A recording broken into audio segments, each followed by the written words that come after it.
Hey, it's Cam here. I've had a lot of people ask me over the last 2-3 months, why all the shift with COVID? Why the different language coming out of political leaders, politicians, health officials? Well, politics, folks. It's always about politics. How do I know? Well, I recently read an article that was put out and it cited a paper by Impact Research. They are a think tank for the Democratic Party, and the title of it was Taking the Win Over COVID-19, written by Molly Murphy and Ben Stryker. It laid out the talking points Democrats should be using, and this was ahead of the State of the Union address. It starts this way. After 2 years that necessitated lockdowns, travel bans, school closures, mask mandates, and nearly 1 million deaths, nearly every American finally has the tools to protect themselves from the virus. It's time for Democrats to take credit for ending the COVID crisis phase of the COVID war. Point to important victories like vaccine distribution and providing economic stability to Americans, and fully enter the rebuilding phase that comes after any war. A war?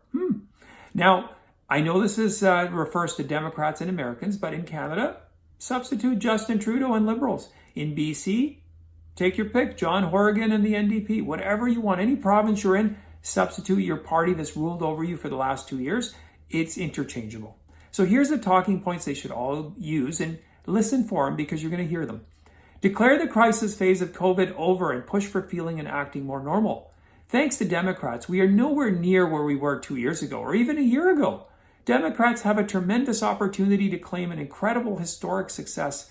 They vaccinated hundreds of millions of people, prevented the economy from going into freefall, kept small business from going under, and got people back to work safely, and even managed to raise the sun every day. Well, I added that last part up. Because of President Biden and Democrats, we can safely return to life feeling much more normal, and they should claim that proudly. Okay.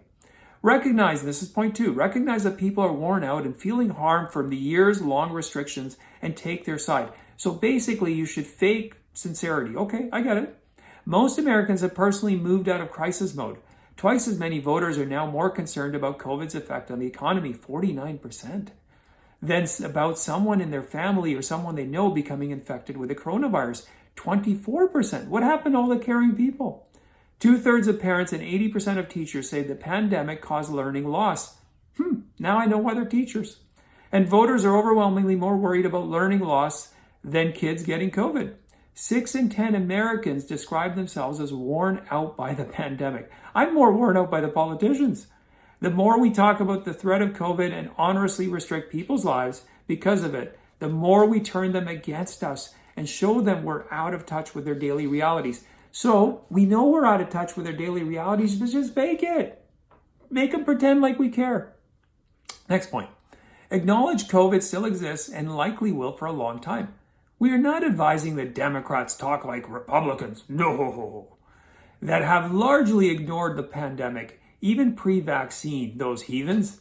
Declaring a return to the new normalcy does not mean ignoring that people will continue to get it, that we shouldn't be responsible, or that we should turn our backs on the medical community that is treating those sick and developing the therapeutics that will save lives. Turning our backs on them, like maybe firing them if they didn't get vaccinated? Okay. That's quite interesting. Instead, it means recognizing that the threat of COVID is no longer what it was even a year ago, and therefore should not be treated as such. Shutdowns, masks, and lockdowns, horrible things, were meant to save lives when there was not yet a vaccine that could do that. But voters now have the tools in the toolkit to be responsible in combating and living with COVID. Of course, we have to throw this part in. Vaccines and boosters to minimize illness, and mass and social distancing around vulnerable groups. Okay, next point. Don't set COVID zero as a victory condition. Americans also don't think victory is COVID zero. Only if Joe Biden was reading this, he would say it's probably like Coke Zero. They think the virus is here to stay, and 83% say the pandemic will be over when it's a mild illness like the flu, rather than COVID being completely gone, and 55% prefer that COVID should be treated as an endemic disease. And that's what most Americans are dealing with, a disease with fatality rates like the flu. You mean everybody isn't going to die? We're not going to get 100% fatality? It's going to be like the flu? Oh, now they tell me. Because most of us took the personal responsibility to protect ourselves and our families by doing what?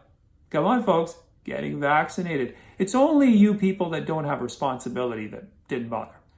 Americans also assume they will get COVID. 77% agree that it's inevitable that most people in the US will eventually get COVID-19.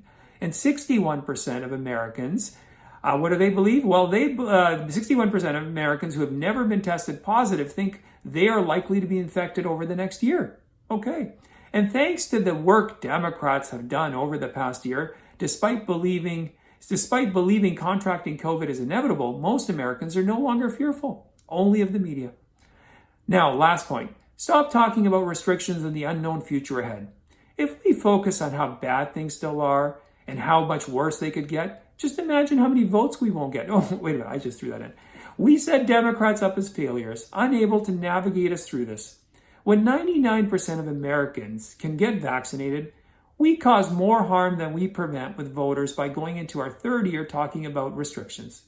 And if Democrats continue to hold a posture that prioritizes COVID precautions over learning how to live in a world where COVID exists, but does not dominate, they risk paying dearly for it in November at the polls. So folks, there you go. That's the new science, political science. Anyways, thanks for watching this video. Please share it with your friends. You can also follow me on Rumble as well as my locals account, cambrard.locals.com.